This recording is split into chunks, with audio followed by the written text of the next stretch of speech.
안녕하십니까. 오늘부터 경제노트 진행을 맡은 매일경제신문 논설주간 박재현입니다.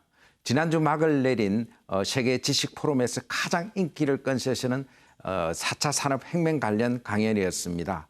VR, AI, 드론, 클라우딩 컴퓨터, 빅데이터 관련된 강연은 자리가 없을 정도로 사람들이 모여들었습니다. 저도 VR 세션을 들으려고 갔는데 자리가 없어서 겨우 비집고 들어가서 아주 재미있게 강연을 들었습니다.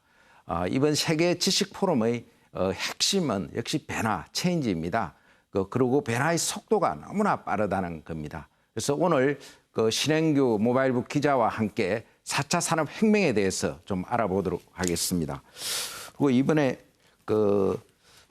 드론의 세계 1등 기업 회장이 직접 와서 강연장에서 드론을 띄우고 시연다고 하면서 상당히 재미있는 이야기를 했다고 그러던데요. 네. 굉장히 화제가 된 세션입니다. DJI라고 하면 전 세계 시장 점유율 70% 정도의 세계 1등 기업인데요. 그런 기업의 이제 회장이 우리나라에 와서 세계지식 포럼에서 강연을 했다는 게 굉장히 의미가 깊습니다. 직접 시연을 하신 게 어떤 드론이냐면 한 요 정도 크기가 되는 드론인데요. 백팩이나 아니면 호주머니에도 심지어 넣을 수 있는 그런 정도의 초소형 드론입니다. 그거를 직접 한 1분 정도 띄워보이는 시연을 이제 하시기도 하셨고요. 그분께서 이제 말씀하신 것 중에 굉장히 유의미했던 말이 1가구 1드론 시대가 온다. 앞으로는 이제 모든 가구당 드론을 개인 비서처럼 쓸 수 있는 시대가 온다라는 말씀이셨는데 청중들은 그걸 듣고 한 사람 한 1드론이지 무슨 1가구 1드론이야 라면 이제 오히려 역반응을 보이기도 하셨습니다. 그래서 얼마 전에 저도 네이버 사장한테 들으니까 좀 더 그 판교밸리에 있는 친구들은 가방에 그 드론을 하나씩 장난감처럼 가지고 다니면서 띄우고 그런다고 하더라고요. 맞습니다. 저도 연초에 그 실리콘밸리에 가서 보니까 역시 이 드론의 핵심은 그 배터리더라고요. 지금 한 40분밖에 뜨지 못하는데 이제 거기 더 오래 뜰 수 있게 되면은 그 활용 가치가 상당히 클 거로 그렇게 예상을 하던데 거기서 좋은 아이디어가 나왔습니까? 이번 세션에서 구체적으로 나온 아이디어는 농업에 관한 드론의 활용 방안이었습니다.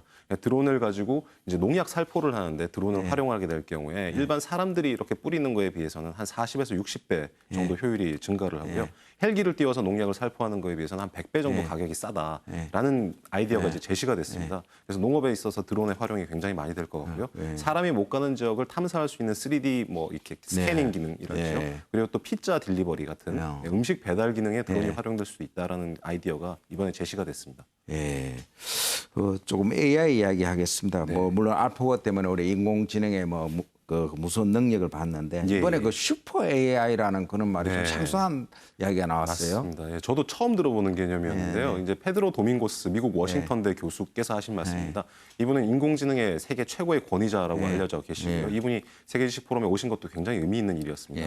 이분께서 하신 말씀이 전 세계 AI에는 한 5가지 종족이 있다. 마치 인간의 종류가 여러 가지 인종이 민족도 다르듯이 AI도 한 5가지 분류가 되는데 그 5가지 AI들을 뛰어넘을 수 있는 아주 독점적인 AI의 존재가 슈퍼 AI라는 말로 규정을 하시더라고요. 그래서 그 슈퍼 AI가 향후에 모든 AI와 심지어 전 인류까지 지배를 할 것이다라는 아주 무서운 말씀을 하셨습니다.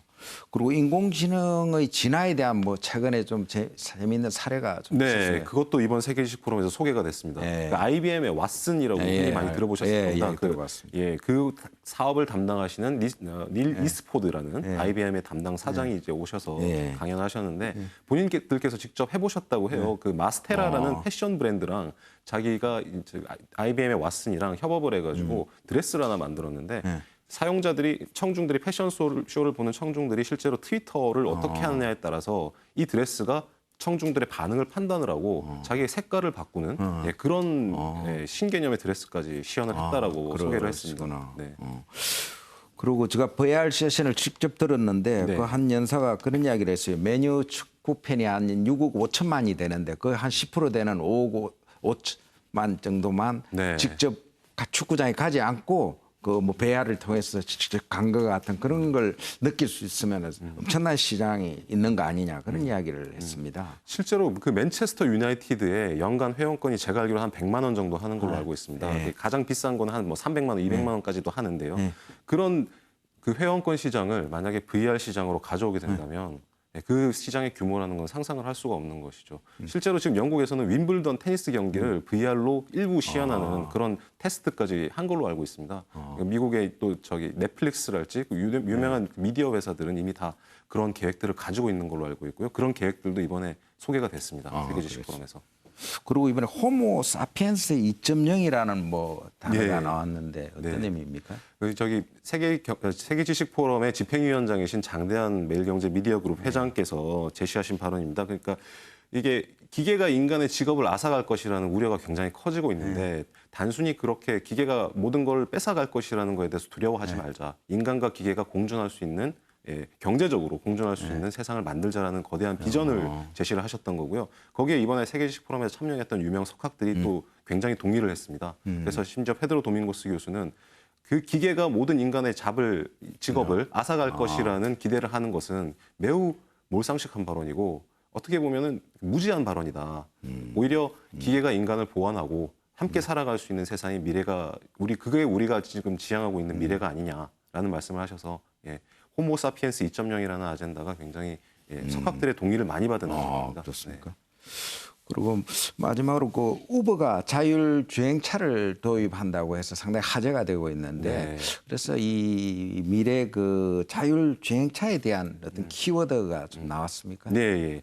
토탈 개런티드 시큐리티라는 개념을 얘기를 하셨습니다. 현대차 양홍철 부회장님 입에서 나오신 발언인데요. 인공지능차가 되려면 아무래도 좀 우려가 많지 않겠습니까? 사고가 사람이 운전을 해도 사고가 많은데 컴퓨터가 운전을 한다 그러면 아무래도 우리가 모르는 사고가 있을 거라는 우려가 있는 게 사실인 것 같습니다.